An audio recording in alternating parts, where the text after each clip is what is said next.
You know, the rules of golf don't let me take my favorite tee out in the golf course anymore. My playing competitors, they were a little upset with me. But let's talk about teeing up your golf ball. I've got my 3-wood. For those occasional tee shots on par 4s and par 5s, maybe even long par 3s, when you tee up your 3-wood, obviously the easiest way to do this, you know, I get a kick out of watching juniors. They'll get down really low, they'll try to push the tee in the ground, they'll wriggle around a little bit and they'll set the ball and it'll fall off.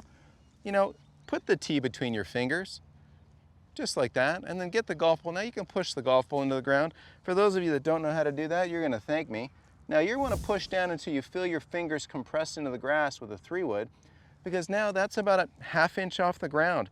That's a great tee height. And remember, most shots are played off the ground in golf.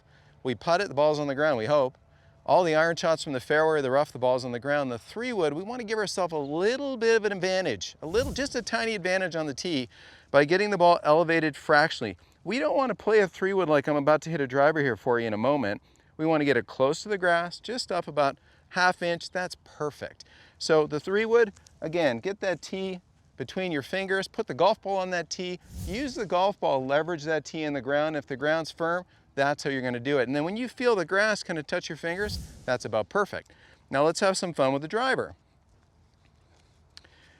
You see these two tee heights right here. How about if I told you they're in exactly the right place for me to hit a driver? They're both in exactly the right place.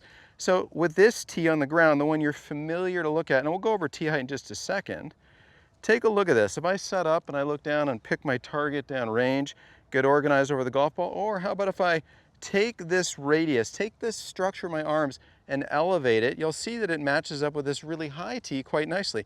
I'm gonna go ahead and hit this off of here, have a little fun with this. A nice little strike. Now, for this golf ball down here, the same kind of thing is in place. We want to feel as though the structure of holding our arms at elevation, finding this nice measure, is how we're going to judge where we put the tee, where we put the ball. So up here, you wouldn't stand way too close with your arms at your side. You'd find a nice measure with your arms, get that sweet spot on the golf ball. Same holds true here. Now a little bit about tee height with the driver. Think about the head. Think about the head of the club. The driver is usually the biggest head within your bag. This is a 460cc club. It's by the rules, the biggest club you can have. And what we want when we tee it up, we want about half of the golf ball above the crown of the driver. So that's a nice little dimension so that you can freewheel and swing the golf club above the grass. We don't want to hit the grass when we swing the driver, and still have a nice opportunity to collect the ball and hit up on it a little bit. So when you tee it up, what I like to do is get your 2 fingers on it, but notice how I'm going to extend my index finger down the tee a little bit. So that's a little trick you can use to kind of feel the dimension you want to tee it up. Now, if you're going to make a mistake, make it a little bit too tall, and you guess what? When you're one of the cool kids in class, you can give that thing a little tap and knock it down. Get that tee the exact right height for you. So when you get set, half of the ball is above the crown of the driver. The driver does not touch the grass when you hit the golf ball. Sometimes I'll see people push the tee in, play it really, really low. When it's too low like that, you're going to hit it low on the face. You're going to spin the ball too much. You want the benefit of what the driver can provide. We want to make contact center of the driver or fractionally higher than center.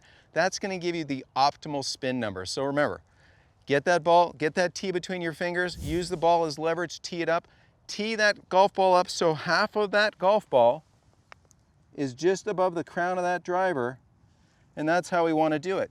Now sometimes you're going to be playing in conditions that are super windy and you want to hit a low ball. Go ahead and cheat that down a little bit, which is absolutely fine. Hit a low little penetrating ball flight up, but for 99% of your tee balls, half of the ball above the crown of your driver, you're going to hit it great.